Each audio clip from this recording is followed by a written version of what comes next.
Guys, welcome back to Olde Carr Guy. Today we are trying to figure out a couple of things. One, how and where we're going to mount our Holley Terminator X Max, and we're also going to see how and where we can relocate the battery out of my square body Suburban. So let's get into it.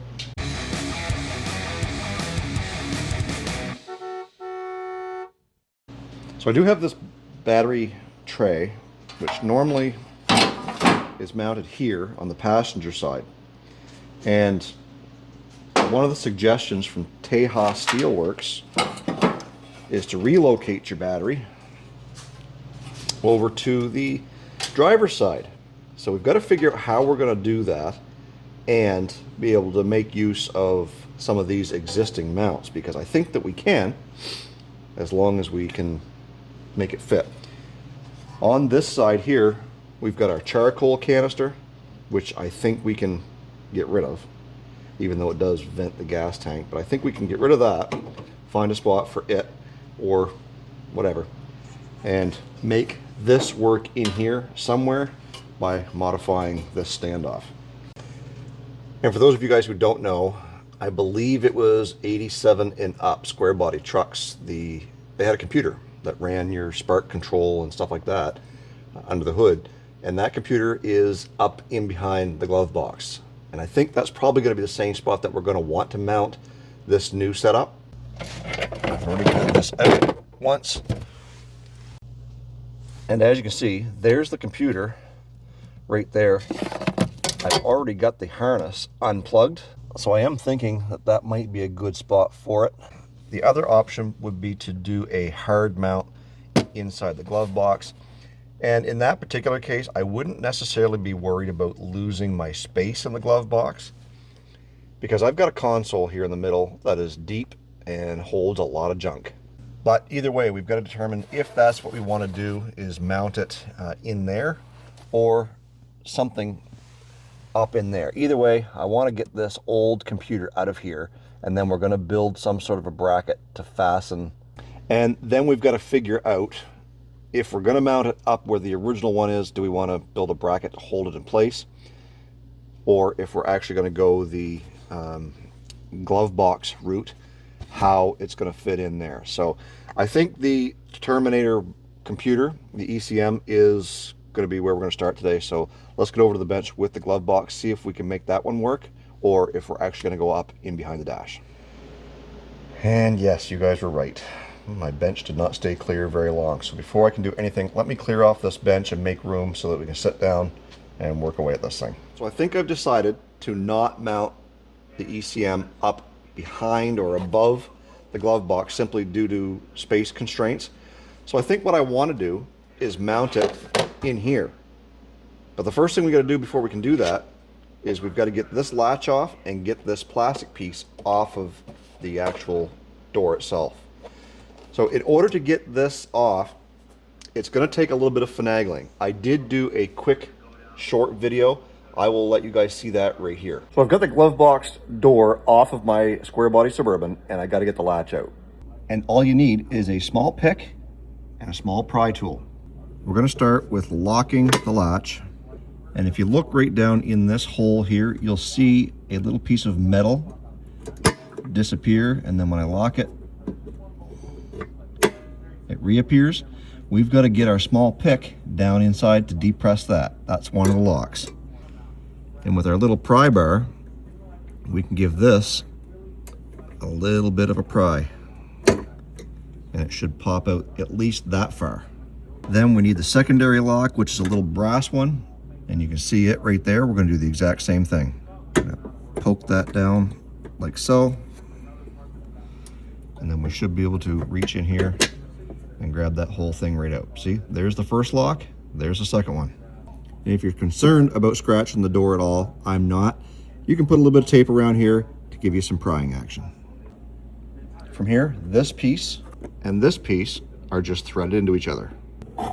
So you can just take this and start unscrewing it. And they literally will just fall apart from each other. I hope this video helps you. Once we get that latch out of the way, we've got a couple of Phillips screws on the sides here.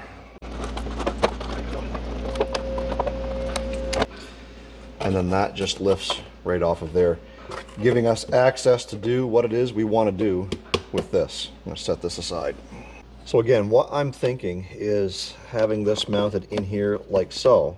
But what that means is that we're going to have to cut out a small portion of this piece right here for that to slide back in. Now, if you're concerned about getting rid of your spid, don't be, because this is actually going to slide back in this way a little bit further once we get that hole cut out. And there will be some purists who say, oh, Jason, you shouldn't be cutting that plastic. It's original to the truck.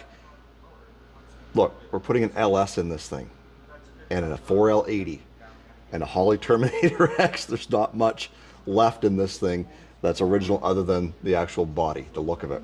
So it doesn't bother me that much. Some will. Then you may want to hide it better than I'm going to. One of the reasons why I want to do it this way is because A, I don't want to be cramped upside down trying to get this thing mounted and then still have to find a way to get it plugged in. This way here, I can have it all mounted, plug it in from behind, and then put my glove box back in place. At least in theory, it should be that much more simple or easy. And it also still gives us access to our indicator LEDs here on the front so that we can just kind of pop the glove box down and see what's going on. And again, someone in the comments is going to say, well, every time you open your glove box, you're going to be moving those wires. Look, what little bit that will be opening the glove box on this thing, I'm not too worried about it. Because it's very, very minimal movement back there.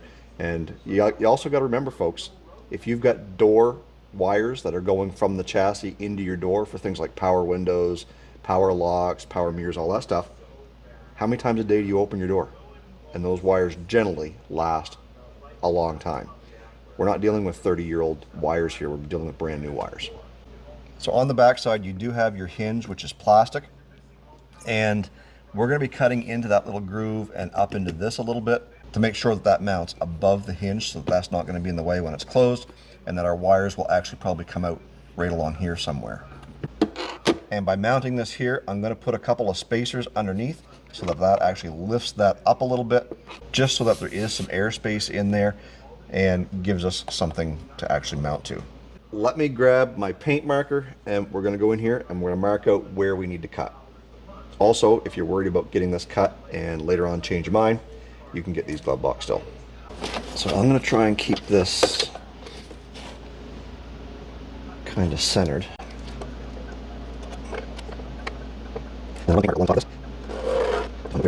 So now we know we're going to have to go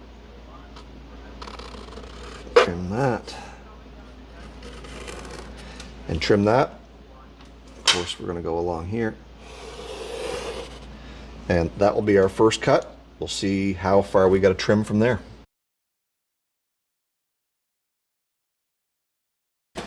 Brand new tool, Milwaukee. It's this little grinder thingy. Never used it before. This is my first time. You could see that I cut maybe about 8 or 9 inches of plastic, and then it stopped right down here, and now I can't get it to turn on because it's giving me the flashing lights. Okay, making me a liar. So clearly it overheated or something, but I thought Milwaukee was better than that. Literally, this is my first time using this.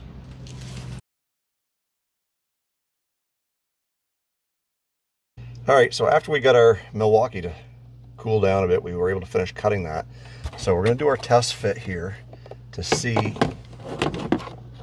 where that is. Now, you see where the framework of the glove box is at the bottom? Well, we're not clear up to that because I've only got 2 hands, but when that is fully engaged, that bottom lip that I left covers it up pretty good. Let me see if I can do that. Hold the camera and the light at the same time so you guys can see. So when that gets screwed on, that's going to hold just like that, which means this little space between here and here is not going to be enough for the wires to go through. So I've drawn out that we've actually got to go up a little bit further to accommodate for that. I hope that we didn't just cut all of that for nothing, but we've got to go a little bit further. Like I said before, if I totally mess it up, I just buy another one. This common theme here with this LS swap is it's just a little bit of money here and there. All right, so we got that cut out even further. Flip it over the back side. We're up into here now. And we may still have to come back here, believe it or not. I think we're good. If we take that in and look at it this way, there's plenty of room for wires, but for the sake of wires moving and not catching and chafing, I may come up into here a little bit more, just for the heck of it. So I think I'm going to go test fit this one more time and just make sure that we're good. And like I said, for the sake of chafing purposes, I may just take another 3/8 to a half off of that, just to make sure, you know what I mean. All right, so our final trim was, we did come down that extra 1/2 inch on the back here just to give us some room for more of those wires. We are going to use spacers to lift that up off of that a little bit to more center, I guess, those wires and everything going through the hole. And what we did was we grabbed some vacuum caps. We very accurately measured about 5/8 of an inch, 15 mil, and shaved those down. And that's what we're using, because our little bolts slide right up in through there, and that'll give us the space that we need to make all this work. I placed this in here where I could, marked the 2 front holes, drilled them, and then when I flipped it over, I was able to take that, put a couple of bolts in there to hold it, mark the other 2 holes, and now we've got all 4 of our holes in there. So now what we're going to do is we are going to mount this in, but I think what I want to do is I want to come up through with those with these small bolts, because they should be below that rib and not give us any problem rubbing and squeaking on the door. At least that's the plan. So I may use one of these tiny little washers to come up through here, install our precision cut spacer, and do this 3 more times and get her put together.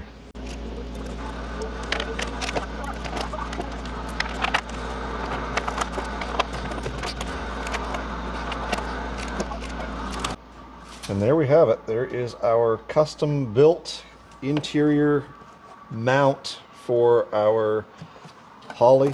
And if we look back here, I think we're right in the middle. We got lots of room to plug everything in when the time comes. If I was concerned about it chafing, I could take some of this loom and just kind of run it up along there, just like that, so that if the wires are going to rub, I'll do the same thing down there. I think that'll be just fine. All right, I'm okay with that. I'm going to put this back together with this, and on to the next project. All right, we've got this thing installed back into the dash, and look, isn't that pretty? I'm noticing one problem. And that problem is, if you look in there, you can see the wires hanging down from the original ECM. That's them right there. But watch what happens when I move the door closed. And some of you guys are probably screaming already. When I go like this, that piece that I had cut out back there is kind of coming down on it like a garage door almost. So when I go to plug in all the Holley plugins on the back of this thing, they are going to be coming from up there into here, and they're going to want to, that cut is going to want to do the same thing. I'm going to have to go up and way over to give myself enough room for those wires to come in and actually plug into that. Because you can see the loom right there, and when I close that, that means all those wires have got to come in through here, which if we come out to the front is actually going to be showing from the passenger compartment. We don't want that. So it looks like we still got a little bit more trimming to do. I was trying to think ahead, but clearly not far enough. I didn't realize the glove box stuck out into the footwell here as much as it did, or as much as it does. And I guess I've got to trim quite a bit more up in there. Worst case Ontario is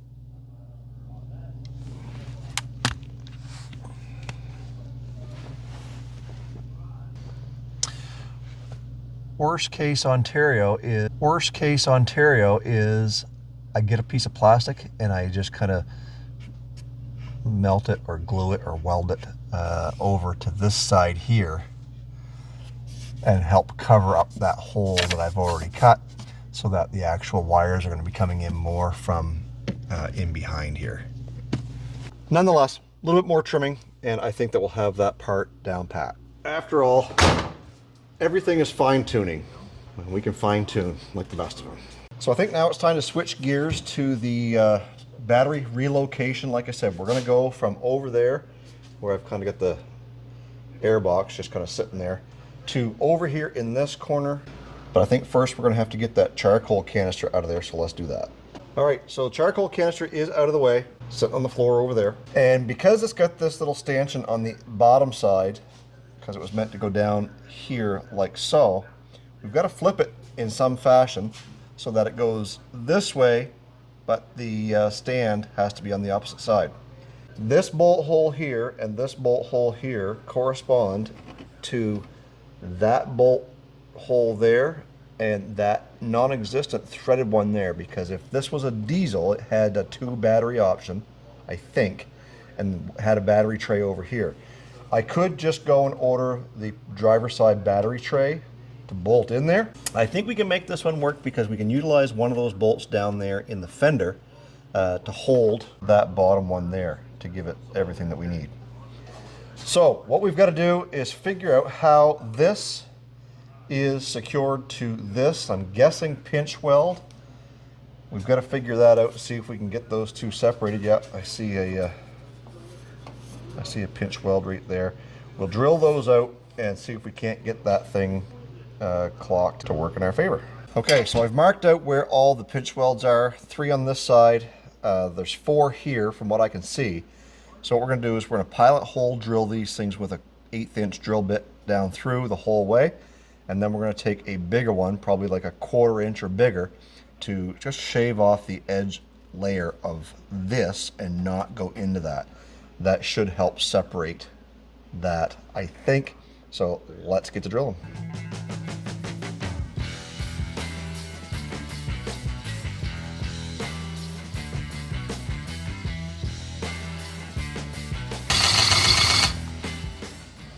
So if you've never seen this trick before, I'll get you in here close. This one's easy to see because you can see the 2 different layers of metal. So you've got this one and you've got the actual tray itself. The rust has started to come through, and you can see it coming around there, which means this piece has separated from that, with the exception of maybe a little tiny bit in here. We've done all of them that way except for this one here, because this tab is in the way to get the drill down in there. So we came at it from the other side, and when we did that, you can actually see the ring starting there as well. So now what we should be able to do is get in here with a pry tool and pretty much be able to pry this piece off of this one. Let's see what we can do. And when I say pry tool, I mean flat screwdriver.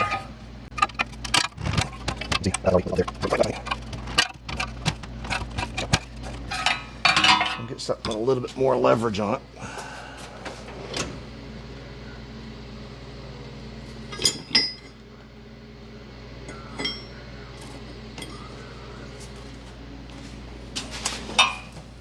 Like this, maybe. Yep. That'll do it. Over there, we'll just give her a little bit of a wiggle. And that comes off, leaving us our 2 tabs. We'll straighten those back out pretty good. And once we realize that this is how we need to mount it, with that kind of going more like that, so that we can bolt it down on this side. So let's get those pieces straightened out and head on over to the truck and see if we can make it work. So I think the first thing that we're going to try is see if I can get this kind of mounted right there, because that's where that bolt is. And over here we can actually probably bring both that the whole way up, because that piece there, granted we can shorten it.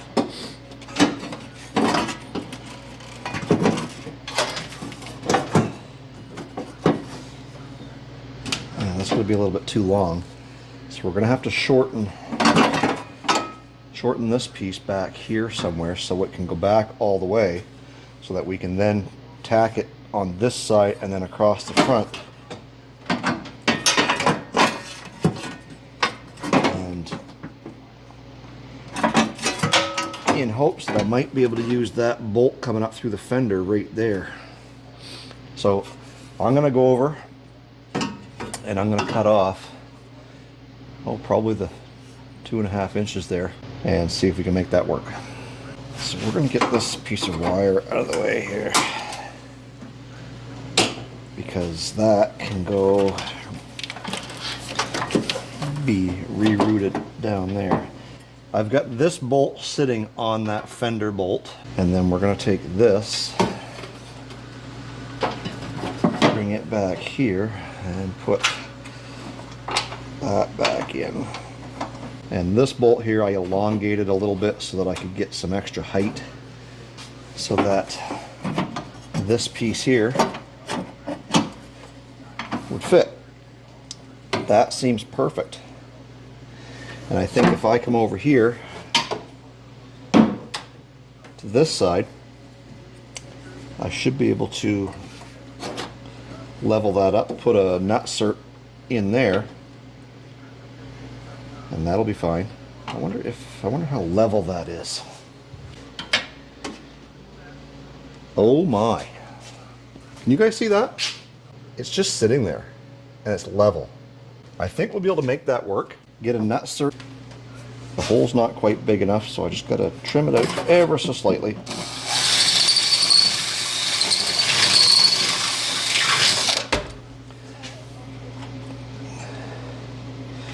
One size bigger on the drill, I guess, is going to do that.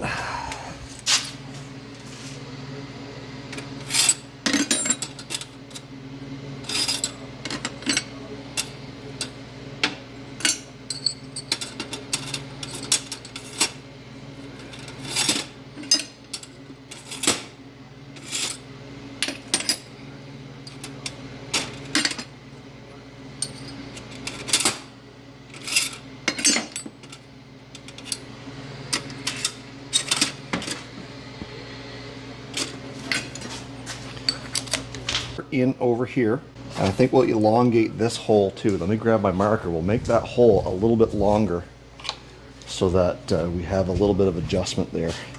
So this has to come down a little bit, and we can put our nut cert in that bottom hole. Then we can come over here and kind of mark where that tray is going to go. I'm just going to put a little mark in there right now. Whole piece comes out almost together, and we've got our lines made right there, so we can go ahead and tack that back together, make it work. So what I've got to do before I go too much further, before I can start test fitting, is I've got to get a nut cert in that hole right there. So this is our 7/16. Should be just enough, just a hair. And then that should slide into that. And then we grab our nut cert tool in hopes that we got enough room to put that in there without having to take out the washer bottle. I have faith. And if you guys want one of these nut cert tools, I will leave a link in the description box down below. Must have when you're doing crazy stuff like this.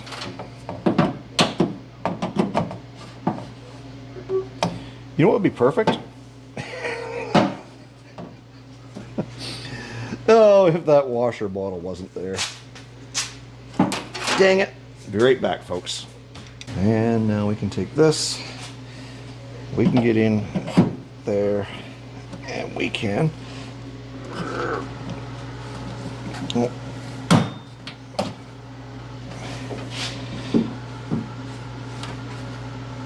Oh.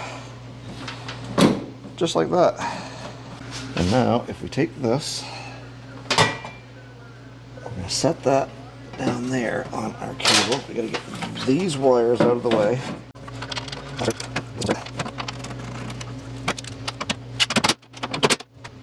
And that should be our battery tray. I can weld that. I can screw that bottom bolt. I can take it out and then screw it back in. That'll hold it at the bottom. And with any luck, well, it's pushed up there a little bit by like maybe an eighth or so. So I think once we get that tightened in, that'll draw it down so that it's sitting in there level. And that's all there is to it. I'm gonna go get this thing welded up and we'll get that bolt out. We'll be right back. So I do apologize if the audio hasn't been great. I just realized that the microphone that I had to the side of my head, the battery had died. So you guys are just running on this one right now. But our new piece, our new battery tray is all one piece. I've got the bolt out down there, and I'm thinking that we should be able to get all of this.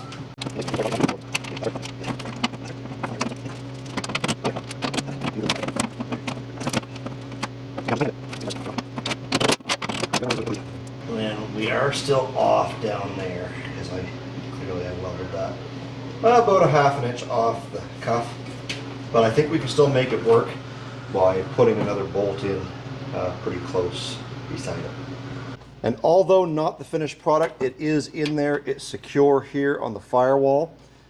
Down here is where we are off. I was hoping to get that bolt to line up with that. I think we can still do it. We may have to just bend that over, that foot, to make sure that that's going to line up over here. And then we can take this off, get it painted up so that it's not going to rust. And we've officially relocated our battery. So there was a little bit of everything in this video. It's just little stuff that has to get done before we can move further. A lot of guys in the comments are saying things like, oh, you don't have that thing running yet. Well, you work on it for a few hours every weekend, and I've been out here, what time is it now? It's 2:38. I was out here at 10 o'clock. So I've been 4 hours messing with the glove box debacle thingy and this thing here. That's my pace. But yeah, there's a reason why it's not running yet, folks.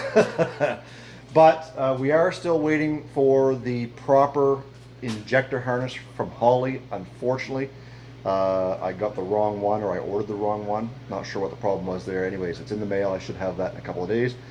And we can start actually running wires for the Holley. If you guys follow me on Instagram, you'll know that I posted a video or a reel about how much wiring I've been tackling here. As you can see right now, it's all pulled up out of the way because I did set the engine back down on the proper engine mounts, making sure I had clearance for everything. We're still tight over here on the brake booster. So in order to get the beauty cover like this one to fit over here, I'm either A, gonna have to go with a smaller booster, which again is gonna cost me money, or B, cut the beauty cover on the driver's side out so that it just kind of sits down in there. That's the direction I'm likely leaning. Simply because I don't want to spend any more money than I have to, and I don't have to spend that money. I could put the original valve covers back on and just paint them black and be done. Simple stuff. If you guys are not subscribed to me here on this platform, I encourage you, hit that subscribe button. It's free. It's a little button down below. It just says subscribe, and that sends you a notification every time I put out a new video, which is usually Sunday evenings around 4 o'clock Eastern time. And I'm on a quest for 50,000 subscribers here on this platform for 2026. This video is going to go up late because, like I said, it's 2:30 now, and I still got to go in and edit it and get everything ready. But nevertheless, you guys will have this video up on Sunday. If you want to help support my channel in more ways than just watching these videos, I encourage you to check out the first link in the description box down below. That is to my merchandise store, where you can get yourself hats, hoodies, t-shirts, stickers, beer koozies with my logo on them. There's a couple of neat ones there as well, so please check it out. I encourage you to help support the channel so that we can do more things like this, or maybe the manual swapped Panther needs more power. Guys, stay focused on the windshield, not the rear view mirror. I love you guys. God bless. Thanks for watching. We'll see you in the next video. So let me know what you think about this. This is all factory. Plugs into the throttle body, breathes over into the factory air box. Of course, I would have to mount that. What do you think of that? Do you think that looks like it should be there with this setup, everything else being black? Let me know in the comments down below.